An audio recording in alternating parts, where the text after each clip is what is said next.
और नमस्कार सभी साथियों को। डियर मैडम का मैं धन्यवाद देना चाहता हूं जो बजट पे बोलने के लिए मुझे मौका दिया। हमारे नेता विपक्ष इकबाल जी, नेता सदन और नेता कांग्रेस और सभी मेरे सम्मानीय सदस्यों, अधिकारीगण और ऊपर से मैं देख रहे हमारे पत्रकार बंधु। मैडम, ये बजट का जो काम है ये पूरे साल में एक बार आता है, लेकिन हमारे लिए बहुत जरूरी है क्योंकि पूरे साल जो खर्चे कौन से विभाग को कितना पैसा देना है, कैसे देना है, बहुत जरूरी है। और हम देखते हैं कि पहले पिछले 50 वर्षों से एक परंपरा रही कि ये बजट जो है अलग अलग कमेटियों में जाके डिस्कस होता था। जनता के नुमाइंदे हम लोग हैं, उसके साथ साथ जनता की जो मांगे होती थी उन्हें हम इसमें रखते थे। चाहे वो स्टैंडिंग कमेटी है, चाहे वो जोन कमेटी है, चाहे वो 23 अलग अलग प्रकार की कमेटियां जिसमें स्वास्थ्य कमेटी, स्वच्छता कमेटी है, जिसमें लाइसेंस कमेटी है, इन सब कमेटियों में अपनी रिक्वायरमेंट देकर और ये बजट जो है स्टैंडिंग कमेटी में पेश होता था और वहां से ये सदन में आता था और उसके बाद जो सुझाव रह जाते थे रखते थे।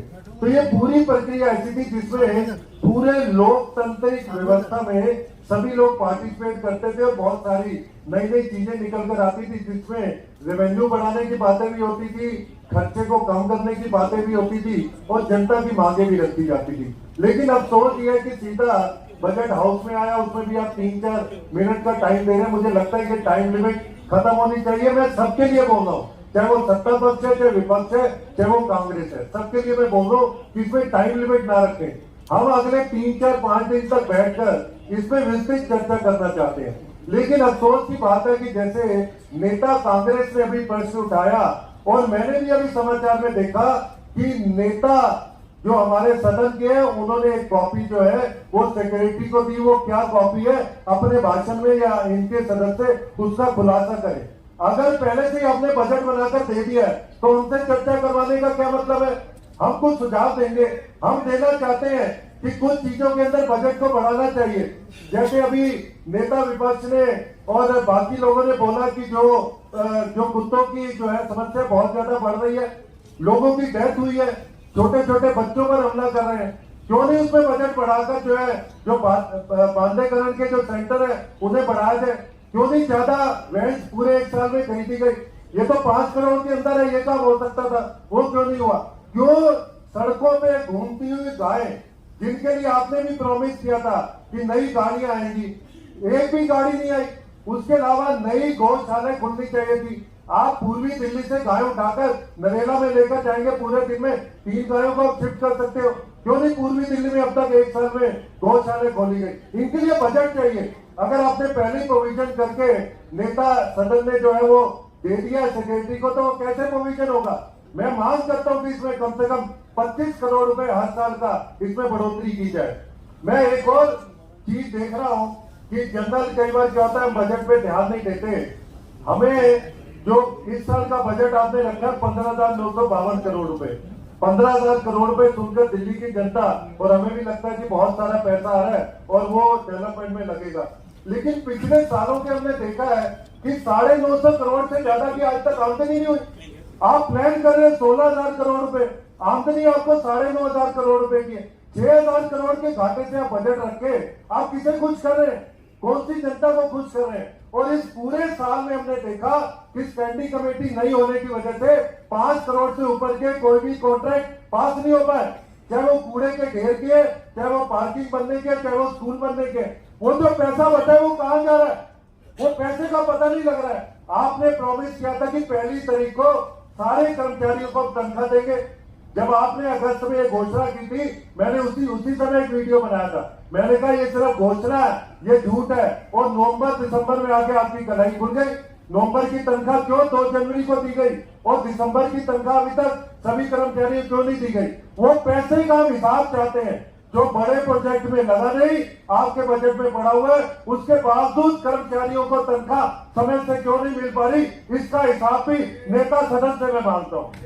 मैं ये पूछना चाहता हूँ, इस पूरे साल में बहुत सारे नए टैक्स व्यापारियों पे लगाए गए। हमने देखा कि हाउस टैक्स के अंदर जो छूट 15% थी 10% कर दी।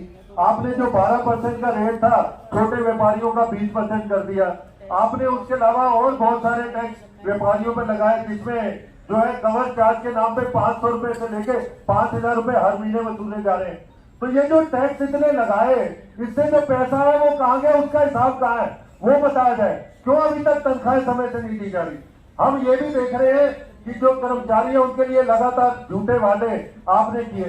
5,000 कर्मचारी पक्के कर दिए, जश्न भी बना लिया, और कमिश्नर साहब और अधिकारियों ने आपकी कलाई खोल दी। सिर्फ 429 कर्मचारी और रिकॉर्ड पक्के हुए हैं। ये कितनी शर्मनाक बात है, कितना बड़ा झूठ है। मैं भी एक शेर बोल देता हूं जब ये चल रहा है। क्या लेना देना है इनका, क्या लेना देना है इनका दिल्ली की भलाई से, क्या लेना देना है इनका दिल्ली की भलाई से, जो भरते हैं अपनी जेबे झूठ की कमाई से, जो भरते हैं अपनी जेबे झूठ की कमाई से। तो लगातार झूठ बोला जा रहा है। मेरे तीन पॉइंट है, मैं कंक्लूड कर रहा हूँ।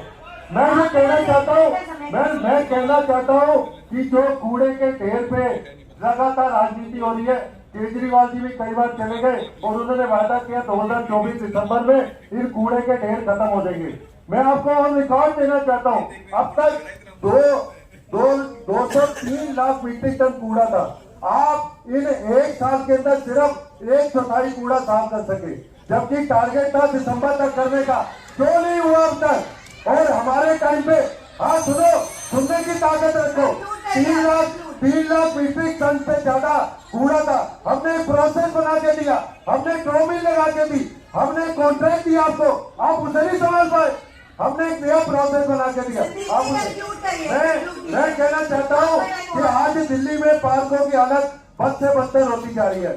जब पार्कों में हमें ज्यादा माली चाहिए थी, जब पार्कों में ज्यादा बजट चाहिए था, आज आप पार्कों के जो माली है उनके 1500 पोस्ट खत्म कर देते हैं। ये कैसा न्याय है? आज अब इंजीनियरिंग में जब सड़कें टूटी हुई हैं, नालों को सफाई चाहिए और बहुत सारे काम चाहिए, आप 1500 पोस्ट खत्म कर देते हैं। ये दिल्ली की जनता के साथ कैसा न्याय? मैं मांग करता हूँ जितनी भी पोस्ट खासकर पार्कों में इंजीनियरिंग में खत्म की गई है, उन सब पोस्ट को दोबारा से क्रिएट किया जाए और इस शेड्यूल के अंदर लेकर आया जाए। मैं मांग करता हूँ कि दिल्ली को अगर कूड़े से मुक्त करना है और दिल्ली की रैंकिंग सुधारनी है, तो मैं गीले और सूखे कूड़े को स्रोत पे ही पृथक करना चाहिए। आप लगातार अखबारों में न्यूज दे रही है कि हर 100 वार्डों के अंदर गीला और सूखा कूड़ा अलग हो रहा है। ये सारे पार्षद बैठे हैं, सत्ता पक्ष और विपक्ष। एक भी पार्षद खड़ा होकर हाथ लगा दे कि किसी भी वार्ड में गीला और सूखा कूड़ा अलग हो रहा है। नहीं हो रहा, ये सिर्फ झूठे वादे हैं। मैं इसलिए बोल रहा हूँ, ऐसे वादे करने के बच्चों कहते, मैं शेर के साथ अपनी बात को खत्म कर रहा हूँ। कहते खुद को लोग जो कट्टर ईमानदार उनके नेता कर रहे हैं खुलकर भ्रष्टाचार और जेलों में जा रहे हैं लाइन लगाकर बारंबार। बहुत बहुत धन्यवाद। बहुत बहुत धन्यवाद संदीप कपूर।